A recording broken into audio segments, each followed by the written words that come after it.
kang gusto kay Mr. Jello. Long! Ikaw. Lu. Uy! Ano, nandito ka na naman para manglait. Ako lang mag-isa dito. Wala akong kasama. Pwede ba ako pumasok? Di, boy, papasoy mo. Hindi, wala akong gagawin masama. Di, okay. Gusto ko lang kausapin si Colleen.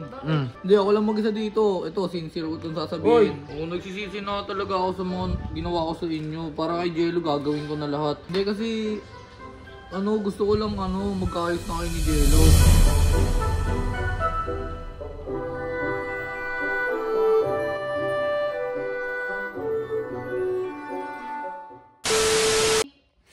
Good morning guys! So ngayon, kakamustahin ko sila about dun sa sticker na binili nila. At tsaka syempre, sasabihin ko rin sa kanila kung magkano na yung nalikom natin para sa donasyon o plan donasyon kay Jello. So ayun, tara. Nasa labas sila eh. Hindi ko pa sure kung sino yung mga nasa labas. Pero ayun, tara. Samahan niyo ako. Ayun! Uy, anong ginagawa niyo, Sir B-Boy? Ito si Mr. Joshua. Ano? Baliw. Ito, busy. Hindi ka na naman pumasok. Wala akong pasok. Pumasok ha? Hindi. Baliw kayo. Pero, speaking of, ayan, pwede mo ba akong videoan Mr. Joshua? Ayan, video na Mr. Joshua.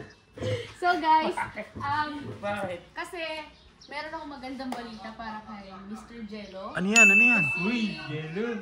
Hindi, kasi donasyon to para di ba yung sa sticker. Oo, yung nakaraan. Oo, yung sticker. So, ang nalikom na natin na pera, papakita din natin yan, yung sa nalikom natin pera, ay almost 2,000 na. Uy! Ang dami! Dami na no. Sumura sa GGB. So, lahat ng malilikom natin doon, pwede mo ba ako samahan ng grocery nun? Oo naman! Oo! Okay ka doon. Ikaw, Mr. Joshua. Walang problema yun. Pero, sasamahan ko siya pero siya magbibigay kay Jello. Uy, Oo. ipapun mo natin. Oo nga pala. Ikaw masyado kang ano eh. Gusto ko magkita na sila eh. Ako rin. Akala ko ba crush yun si Jello? Hindi. Kaya nga. Di nga boy, umami ka nga. Hindi nga. Sige. So, Sir B-Boy, sasamahan mo talaga ako. Sure na. Pero wala akong gusto kay Mr. Jello. Long! Ikaw. Lu. Uy! Ba't dito si Kuya? Ano, nandito ka na naman para manglait. Hindi. Oh, bakit? Ako lang mag-isa dito. Wala akong kasama. Pwede ba ako pumasok? Teka lang. Sige. Pasok kayo, saan siya mag-isa eh? O sige. Di, boy, papasoy mo. Hindi, ito. Hindi, wala akong gagawin masama. Di, okay to. Sige. Gusto ko lang kausapin si Colleen. Ano, lalaitin mo na naman ako. Hindi ko sasabihin Hindi. na ano ka. Hindi, ako lang mag-isa dito. Ito, sincere ko itong Uy, sasabihin. pagkalokohan yan ha. Hindi, totoo to, boy. Okay, pag-explain natin. Explain niyo ako. Hindi kasi, gusto ko lang, magkaayos na kayo ni Jello. Tulungan mo sana ako na makabalik si Jello dito.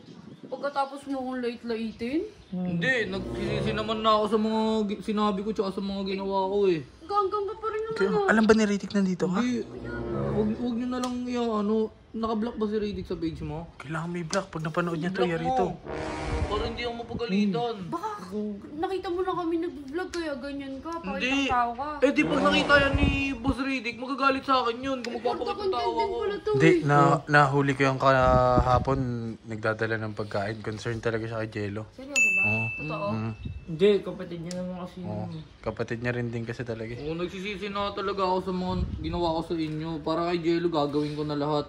Magkaayos lang kayo ni Jello. Gusto ko lang, maging okay na kayo. Tapos pag okay na kayo, makakabalik na dito si Jello para hindi na nag-aalala si Mami. Tapos lalaitin mo ulit. Hindi na ako nanlalait. Nagalit kasi sa akin si Mami. Kaya nagbabago na ako para kay Jello. Magkaayos na ba kayo ni Jello? Okay na kami ni Jello. Lagi ko na siya sinasamahan. Hindi lang alam ni Boss Riddick. Alam mo, gusto ko rin naman kasi makabalik dito si Jello. Pero hindi kasi sa akin yung desisyon eh.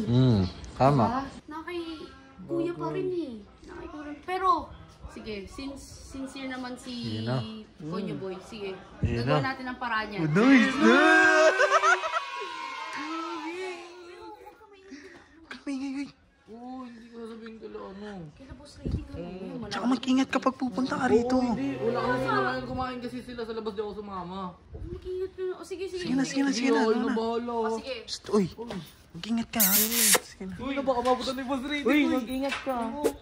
Uy, Colleen na yung usapan natin ha. Sige na, baka mabutan pa ako. O sige. Ito. kaya yun? Mabait na yun, hindi. Totoo yun. Nakita ko talaga siya kahapon. Nagdala siya ng Pero pagkain. nakikita ko yung mga video niyo, tinutulungan nga si Jello. Totoo kaya? Hindi kasi, hindi ko pinapanood yan kasi, alam mo yung puro panlalait ginagawa sa akin yan eh. Yun nga eh. Pero hindi kasi nakikita ko sa kanya kapatid niya yun eh. Kahit balibalik ta rin ang Hindi, mundo. pero ang pinagtataka ko lang, biglang bait, di ba? Ayaw mo ba? Hindi, wala naman, hindi naman nagulat Ayaw ko eh, no? Ayaw mo ata eh. Sige, Tutulungan sige, na nga sige. si Jello eh. Sige, guys, sige. Mukha sincere naman si Konyo Boy. Kaya sabihin natin kay Sob yun. Sige guys, update ko kayo kapag nakausap ko si Sob. Nice!